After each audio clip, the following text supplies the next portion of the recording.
So, orthopedics, maybe 30 years ago, we were glorified carpenters. We used to put screws and plates into everything and fix things and get patients mobile. Of course, from that, it has grown tremendously into various subspecialties: hand surgeons, knee surgeons, hip surgeons, shoulder surgeons, spine surgeons, microvascular surgeons. The list goes on and on.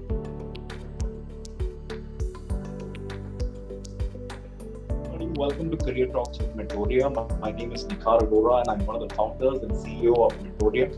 Our passion is to help you discover yours, and through these talk shows, through these podcasts, our main objective is to give you a very deep and realistic understanding of whatever career you want to take. Today, we're going to have absolutely incredible conversation on the world of orthopedics and orthopedic surgery, and we have with us a very, very special guest, Dr Tejas Parekh, who has an MBBS, who has an MS in orthopedics, who's been practicing orthopedic surgery for several decades. Right? So we're going to have this webinar with him live in your favorite theater.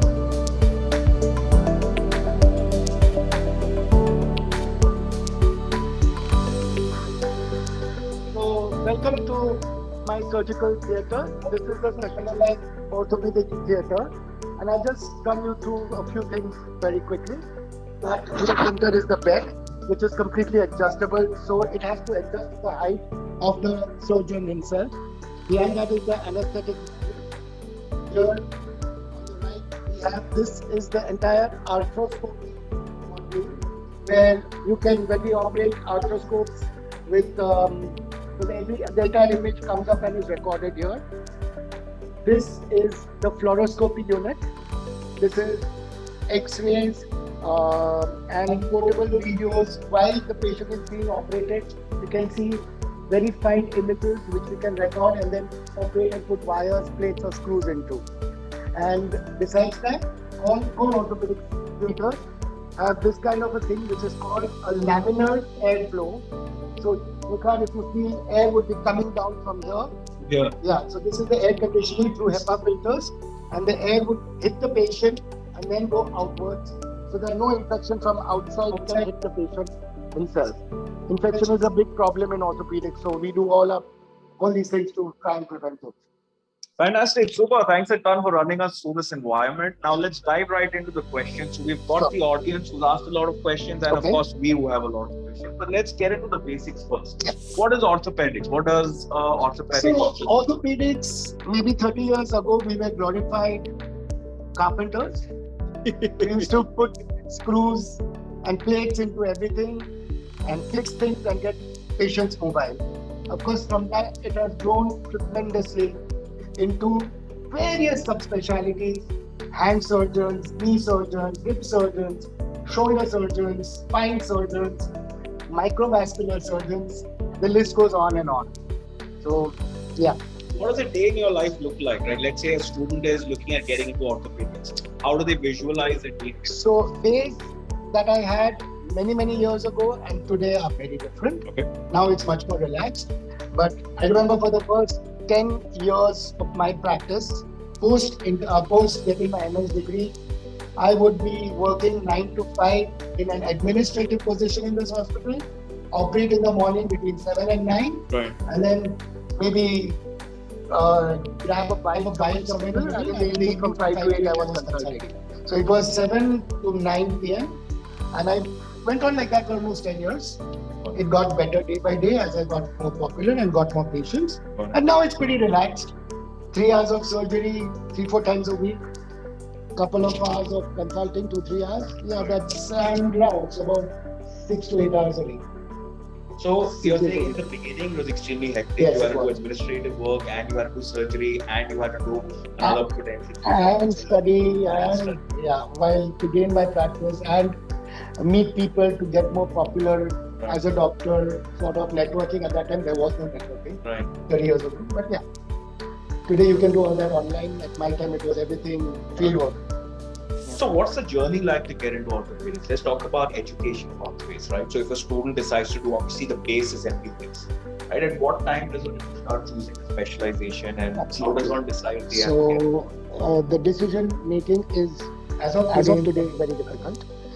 Once you have done your MBBS, you will be doing internship where you are technically exposed to various branches.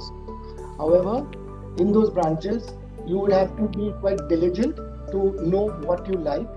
Obviously, very soon a person does know whether he wants to go in a physician's line, a surgical line, or a paramedical line, like pharmacology or pathology, where there would be more fixed hours. Once you narrow that down, then you have to try to achieve that. At this point of time, the only way to do it is to score well in your NEET UG. Right. NEET PG, I mean. That in itself is a very competitive process. Extremely competitive. So right through your internship, which at our time was a fun time, has now become an extremely tough time you have to study around. Yeah. Absolutely. So first step you're saying is NEET. Yes. Right. Pre-NEET, there's also realization that I want to be a doctor. Right. So you're saying pre-MBBS? I'm not saying pre-MBBS. I'm saying let's say a student, most people decide they want to be doctors because they're very interested in biology. What according to you is the right way to decide that you want to be a doctor?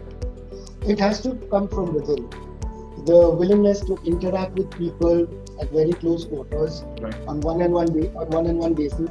Maybe you have some exposure from your parents or from your own family doctor, some things like that. So somebody could say that, yes, I want to be a doctor. That has to be there fundamentally. Otherwise, you'll be slogging for so many hours, and if you don't enjoy it, it's not going to be a happy life. Yeah. So somewhere it has to come from within. Like you see blood and you like this, then it's going to be a big problem. So it has to come from within, that passion to say, listen, I want to help people. Yes. I want to, do something that saves a life. Or because it's not just like an everyday job that you're going to go there, do your hours and get paid for it. Right. Not really. What's different about it? So here I say I'm a daily wages person. As much as I put in, I'm going to get out. So it's not that I've got a fixed kind of thing that's income that's going to come in most branches. It's you have to put in those hard hours. Now let's talk about the education journey. First step, of course, is NEET, right? Yes. One has to practice. Yes. Then one has to do the MBBS. Yes. What's the MBBS routine like? I'm sure you mentor a lot of students. Yes. It gets quite stressful to study for NEET and then get into MBBS. So basically, in your MBBS days, now you would be picking up, learning the basic stuff, but now it's more entrance exam oriented. So it's like your IITG. Whatever subjects you've been doing or studying is not as important as the MCQs that are put up to you. And actually, when somebody asks me a question in medicine, I don't think any question can be, is he going to get all right? I don't know. Are you going to get all right? I don't know. It's not an MCQ. It's more an essay, patient to patient. Right. Understood. So the entire studying for NEET, the entire studying for MBBS, obviously a very stressful journey. Any advice you would like to give students who are going Make sure you want to become a doctor. Make sure once you get your degrees, you're willing to travel to different places in India where you would get admission. It's not necessarily you're going to get it in your parents' city. It would be great if you get it. You're open to that, staying in a hostel with relatively poor pay. You have to be prepared for that. Only if you're mentally prepared. I would say so. Now, in this current scenario. So what are the 5 years of MBBS like, right? What is the journey in an MBBS? It's lovely. There is a lot of activity besides just studying, at least in the first and second MBBS. Third MBBS, it becomes a little more serious. You're attending, seeing patients. It's a little more competitive. There are secret classes and stuff like that. And earlier, your parent institute was always your own, in your own city. Now, even with the undergraduate NEET, you might be in a place which you don't really know well, and where the language might be difficult for you. So if a Bombay person goes to South India, there would be challenges. So after you complete your MBBS, then you decide what specialization to go, whether to go to a surgical 100%. It would not be till your MBBS, not till then. Because you wouldn't have been exposed to everything. By the time you do your third MBBS and probably in your internship, you do get a much better picture. So I shouldn't stress out about general physician, cardiology, XYZ until I complete my MBBS. Absolutely. And then I start thinking about it. Unless you're sure that you have your parents who are set up in their orthopedic surgeon and I have a nursing home and a nursing practice, then you already know that you're going to. So that's nepotism, but it's there. So let's say I complete my MBBS. What are my options after that? How do I choose the right kind of specialization? And what do I need to study to get into a become an Right. So in your internship, let's say you decide you want to do orthopedics, you still would have to give your entire exam, which contains all 10 subjects. Right. And once you pass that, get a reasonably good score, then you'll apply to the orthopedic colleges number 1 to 3. And you probably, some people also do orthopedics and general surgery at this.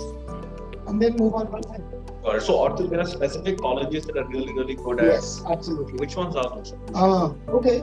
So there are many. There are many. KM Institute in Mumbai is one of the most premium. I don't even know if that's it. It's the premium most college for orthopedics. Huge department, huge facilities, state of the art things. The other medical colleges, which is in Bombay, which is I graduated from Cooper, which is also extremely good now. Sion and Nair Hospital and GMC, which is a government medical college, runs a very good program. There are others in Chandigarh, AIMS in Delhi. There are often so many all over the country, and it's not difficult to get a list.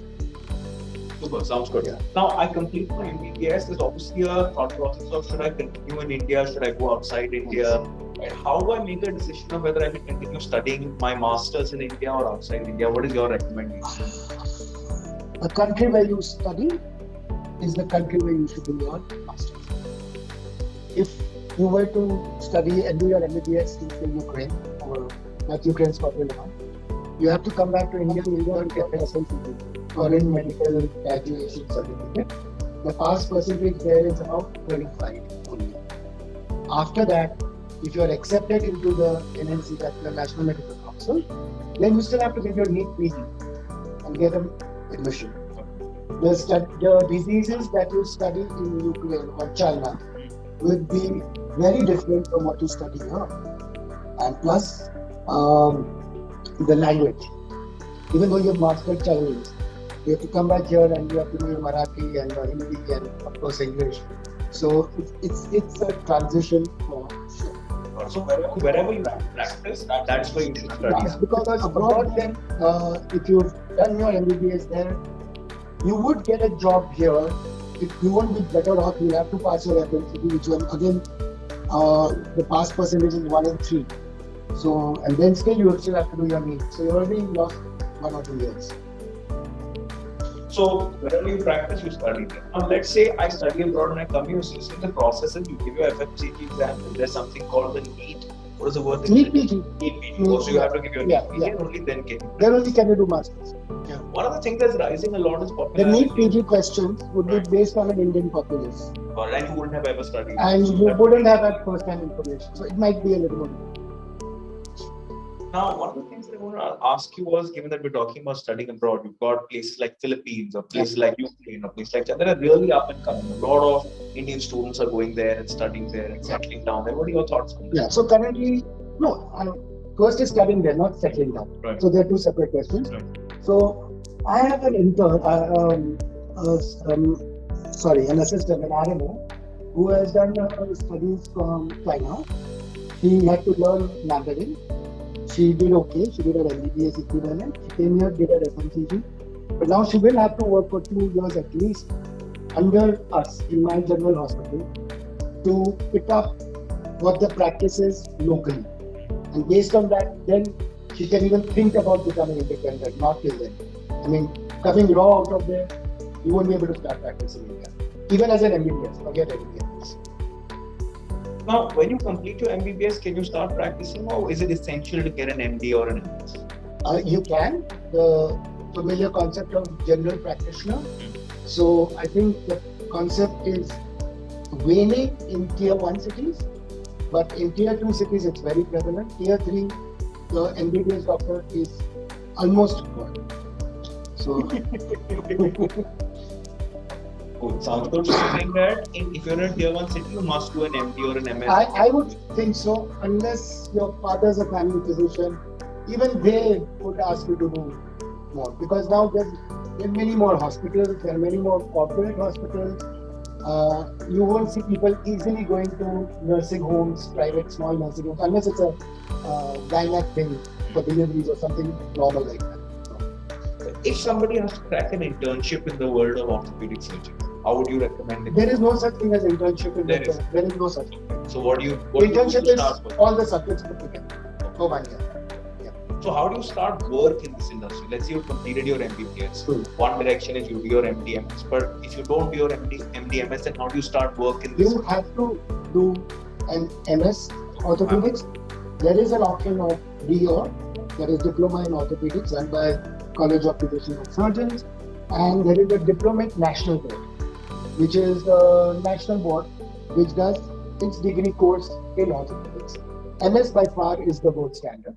Once you have got your NEET PG admission into second year, now you're going to be working as a resident, first year resident, second year resident, third year resident in that hospital, where you will be mentored by various full-time professors and certain consultants come in the center, and you will see them all, and then you will be able to shortlist as to which subspecialty you might prefer going into. Sounds good. Now, let's say somebody has to start working in the field of orthopedics. What are the different options that they have? Okay, so now they have graduated from MS. They've done their MS and they've graduated. My recommendation to all youngsters today would be to join a senior consultant and shadow him for a couple of years. It could be various consultants, and follow what they are doing and see if this is how you want the rest of your life to be. So if you are following a shoulder surgery or a knee replacement surgery or just a trauma surgery, and then if you like that, then think about further going on into that field. Now that would involve getting attachments to a corporate or a private hospital, and then you need to develop your work base, your patient database, and that would be by today's age, networking online. You would think about joining club memberships, making an online presence in the form of talks, online webinars. What kind of clubs, what kind of webinars, what kind of mediums do you use? Yes. How would you recommend? I used to do a lot of networking, but now luckily my patients get themselves. For me, the biggest was membership of June Gymkhana. Since I've always been in this area, I played in that club and I knew a lot of people there. That was my big database, and plus other friends and circles. Today, I think that is not enough. You'll have to have an online presence, an Insta account, putting up your videos of some small surgeries, some tips and tricks which you would know better than I would. Right. And put them up on Insta, on Facebook. That's how getting up. So saying that's how you get clients also. And yes. Yeah, actually I got a patient who said, how did you come here? And I said, it's a practo gave me an appointment. I said, I don't know what practo is. And he says, yeah, but you were rated 5-star there. So I thought, very good, thank you very much, practo. Fabulous. Yeah. So, but you're saying that kind of digital presence is absolutely essential to build your client. Today, essential. Also, then if you do your research work in certain fields, you go and present them in conferences. There are lots of international as well as national conferences where there is an actual competition for young surgeons for the best paper or best poster and stuff like that. Where certain tips and tricks which you may have picked up from someone, you could present. So, if your orthopedic colleagues start knowing you, you are halfway. Got it. Understood. So you said first step is find a consultant and the senior consultant or and a hospital. It could be a corporate hospital, yes. a private hospital, or a government hospital, or whatever. Right now, let's say the shadowing is done. Then, how does one get their job? Because jobs could be one hospital, so usually or you acquire. So let's talk about, there are two separate types of practices, three actually. One is a government practice where you're assured clientele, but the pay and the work are not little strenuous. Then there is a private setup that I have where I get my own patients or the hospital draws in patients for me. And the third is a corporate setup where the corporates are tied up with other corporates. So they get their designated patient load and you continue working for them and you're paid on a salary.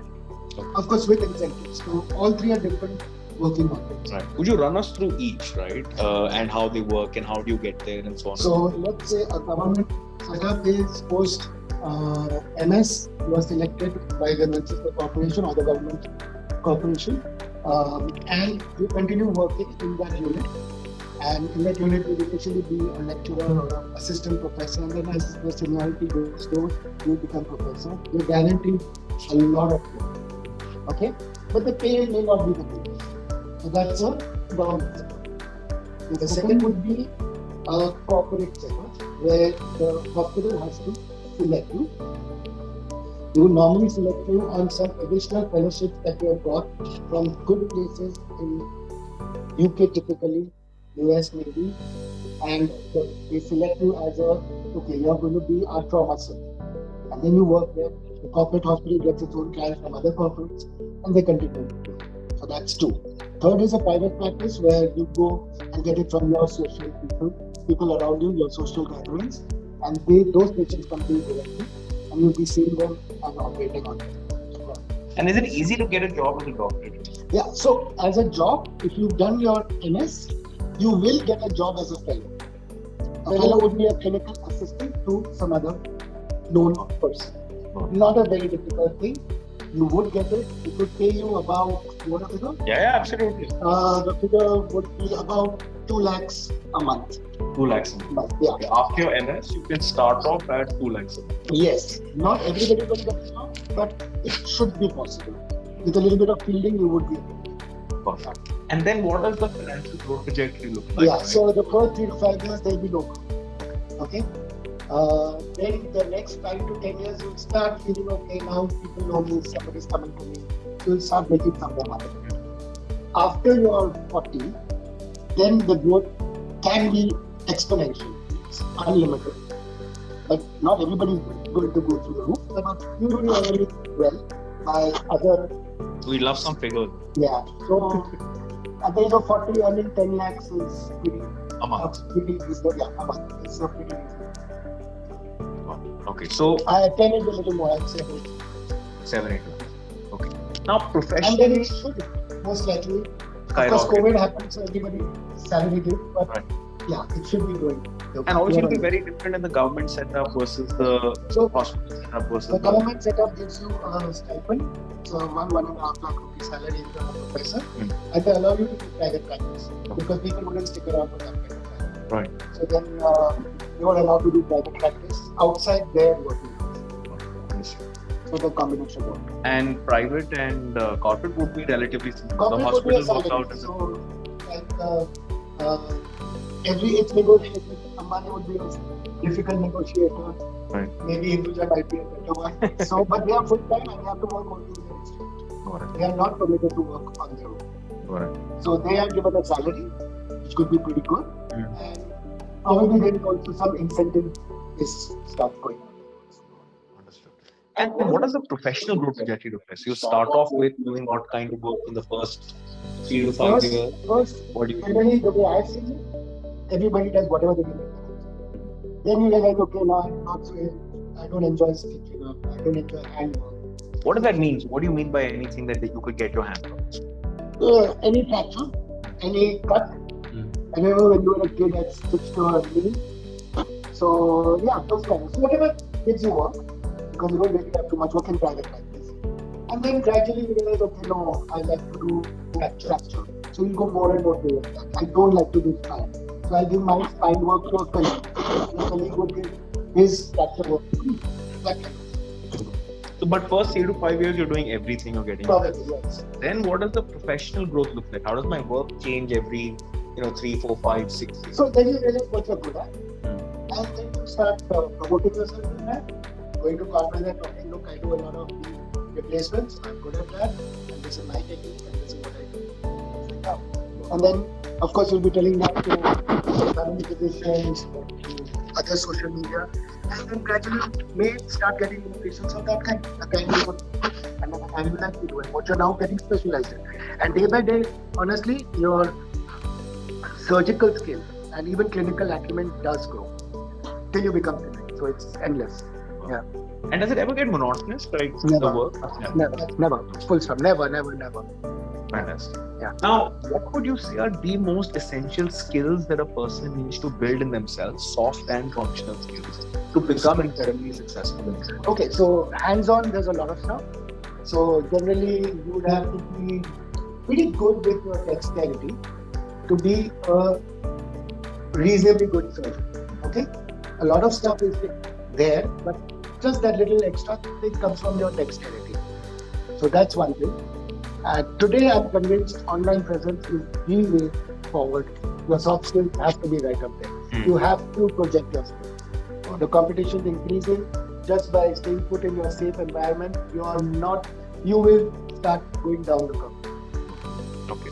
So dexterity, soft skills, online presence, Love for your work. Sorry, I didn't. love for your work. Okay. Any other functional skills that you think are very, very essential to build to succeed? Yeah, so my only regret was I never sat and learned my laptop skills well enough to make good PowerPoint presentations and get an Insta account and tweet something and on WhatsApp on groups and continuously posting. Yeah, so maybe that's something you definitely need today. And how do you think that a person who's getting into orthopedics can keep upskilling themselves to continue growing? It's constant upscaling. Every day the biomechanics is changing, robotics is coming in, more and more specializations are coming in. So reading is constant every day. And even today, if I have to do some surgery, I pretty much spend the previous night spending 1 hour online reading up what is the latest in it. Am I missing out on something? Yes. And when you get into surgeries, you have to plan them first and then execute. So what does that do? So, okay, that's now getting technical, but so we see an X-ray, so I know there's a fracture. Now today, I can't get away saying I just put a plate and screw and get out. I need to know that in 3 dimensions. So I need a CT scan. So CT scan tells me front view over all the sides. And then I can plan a 3-dimensional way of treating that fracture.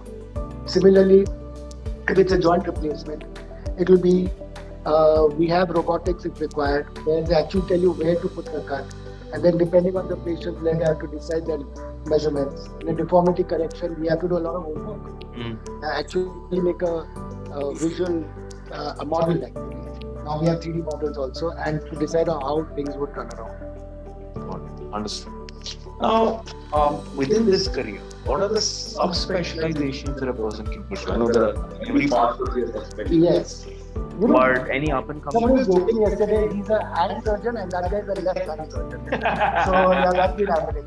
So yeah, the big ones are joint replacement surgeons, specifically new joint replacement surgeons, hip surgeons, shoulder arthroscopists, shoulder, knee and other joints.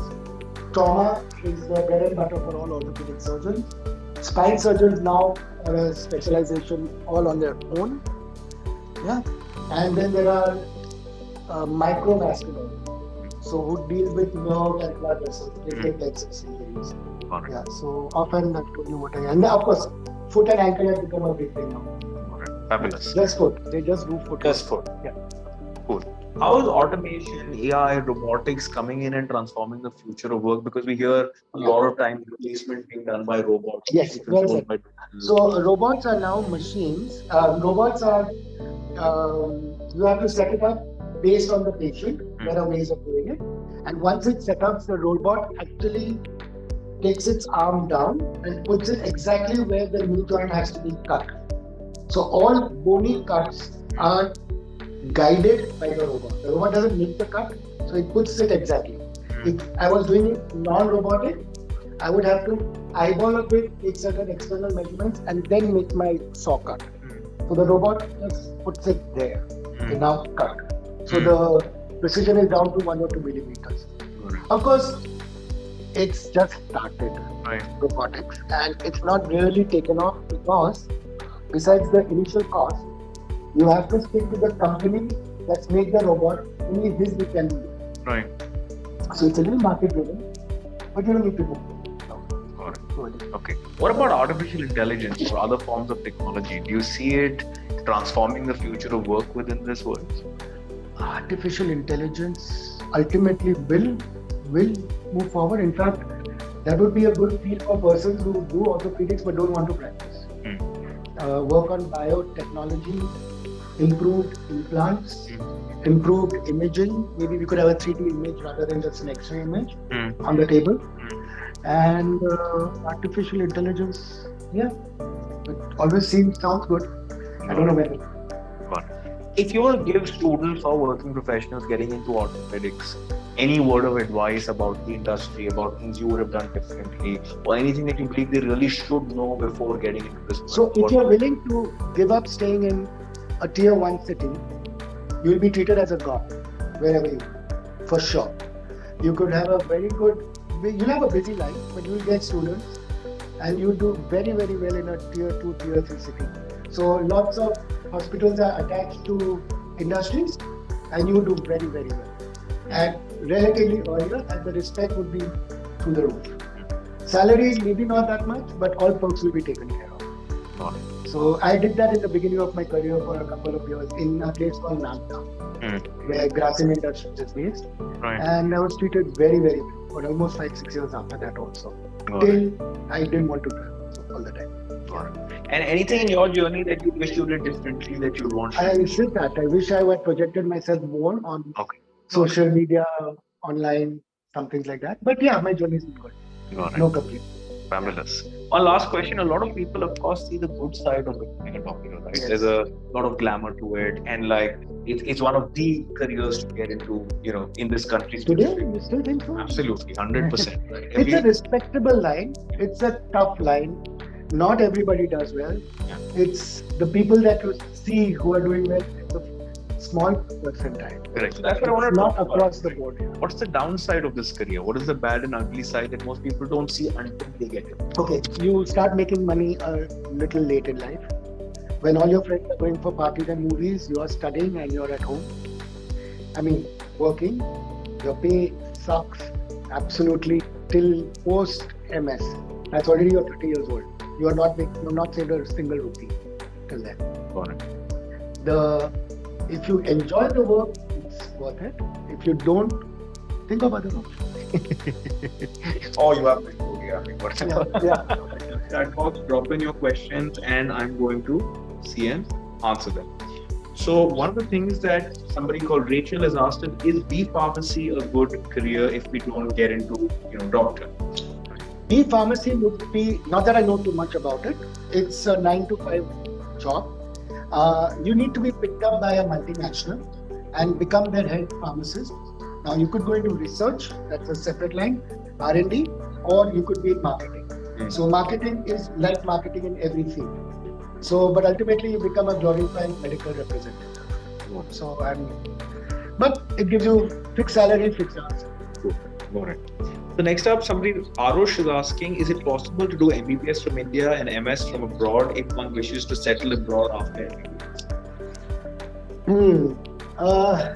It is possible, but it's extremely difficult. Earlier, there was this ODTS scheme, Overseas Doctor Training Scheme in the UK, where up to my batch people were able to go and our MBBS degree was accepted there. It no longer is. You still have to do your MBBS again. So you have to do your MBBS? Yes. I don't know of any way that you can do an MS without doing your MBBS. So you'll have to do, there is a USMLE for US, and then there is a PLAB for UK, and there must be for other countries also. Yeah. Understood. Super. So the next question is Anjali Thakur. What is a good internship in this world according to? I think he's already answered this question. Yeah, internship is tough now. You'll be joining a college, your parent college where you've done MBBS from, and then you'll follow several. For 2 weeks you'll be in every rotation, and then you'll try to narrow in on what you like, and still it's dependent on your NEET PG score. So you may not get what you like at all. Correct. Super. Somebody's also asking, how was your first day at work when you started off with? So my first day of work was very interesting. It was 1st August 1991. I actually remember the day when I entered this hospital. And the previous night I had emergency at Cooper and I got a fracture patient. They said, private mein jana hai. I said, come to my place. So the first day I got an elbow surgery. So that was really one-off and lucky. I remember that day very clearly. Fabulous. Any other questions, anybody, please feel free to type them in on the chat box and we'd love to get your questions answered. So somebody's asked, what are the basic traits one needs to pursue a career in medicine or become a doctor, and how to join a hospital after MS if none of your parents? Yes. So after MS, I'll answer the second part. That's more relevant. After MS, you would apply for a job in various hospitals, corporate hospitals. If you're reasonably good, your scores are good, they will look at your resume, some papers that you have published, some research work you have done. You would get admitted into as a clinical assistant in a corporate hospital, which would be a good way out because you'll have 4 or 5 orthopedic surgeons to work with. Or you get in with your contacts, get in touch with some orthopedic surgeon who's willing to mentor you and work with it for a 6-month period, 1 year period, and know whether you like the field, everything works, and then think about other things. Got it. Most orthopedic surgeons will not have a problem mentoring somebody on 1:1 basis. Yeah. Got it. Lovely. Khushi, I hope that answers your question. Somebody's asking, how do you become a good surgeon? What is a good surgeon? I can't answer that. Hopefully keeps you alive. Doing things repetitively.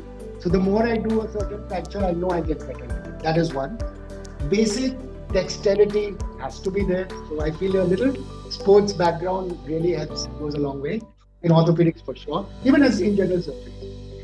And then it's not that we are fantastic with our hands, but you have to be basically good with your hands. You can't be a little clunky in your work. Got it. So Ketki, you can't become a doctor. There's somebody who's asking, how do I choose between an MD and an MS? I think I answered that already. You already know at some point of time during your second or third MBBS whether you are surgically inclined or inclined to be a physician. So physician is more of reading, analysis, less hands-on, and more to do with internal medicine and internal medicine, and I would say things like biochemistry and stuff. Surgeons would be anatomy, pathology, hands-on. Okay, understood. There's somebody also asking, this should be a fun question for you. Did you have time for social life after working so long? Yeah, that's a good one. So, a little bit of social life with my internship because I didn't have to study for NEET. Yes, 1 year. Then for 4 years, it was work. And then I could start playing my games at the age of 31, 32. Yeah. Okay. So there's another person, Anjali, asking, can you name some I never went to a pub till 32. That's for all of you. Yeah. Can you name some essential skills that a person can build inside them to really succeed in a medicine career or as an orthopedic surgeon? It's more about studying. I really can't give you special skills. Say no. It's very, very individual based. Depending on the surgical field also, it's very. If you like very small work, you could become a microvascular surgeon or a cardiac surgeon or even a neurosurgeon. But you'll have to be very dexterous with your hand. Orthopedics can be less dexterous, but more physical. A general surgeon would again be a different kind of field. So yeah. Got it. Understood. Somebody's asking, sir, what do we do if we love studying about surgeries but can't do surgeries because of fear of whatever blood or life or what do we do? You need some counseling for that, wouldn't you?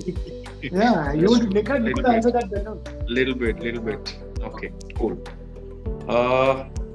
So there's another person asking, is this career full of stress or is it manageable with social and family life? Right? And what are the challenges in this field? We've spoken quite a bit about it. If there's anything. It is stressful. Orthopedic surgery probably isn't as stressful as other surgeries where you could lose a patient very easily as in cardiac and neurosurgical. Orthopedics usually get a pretty good outcome straight away. We see the patient walking, very satisfied. Stressful maybe if you're not getting work. Yes, you feel a little depressed. So then you have to make more effort to get your social circle or your work circles better. Yeah. And of course, once you're settled, then after 40-50 days. But yeah, it remains stressful. I have a difficult case, I get stressed. I have to study it. Super, I think we're done with all the questions. And last words of advice to anybody wanting to become a doctor and an orthopedic. Love sports. Then you can go about, and you must love putting in those extra hours, studying a lot, working a lot, and be prepared not to make a single buck till the age of 30. Alrighty, that gets us to the end of our webinar. Thanks a ton, everybody, for taking the time out. We hope we were able to give you a real life perspective of how an orthopedic surgeon works, what this career is all about, what this life is like, and give you a purview of how an operation theatre really looks and therefore what your work environment is going to be. We're going to try and do a lot more webinars live in the work environment and hopefully get better and better and better at presenting them to you. But thank you so much for taking the time out and joining us here today. Cheers.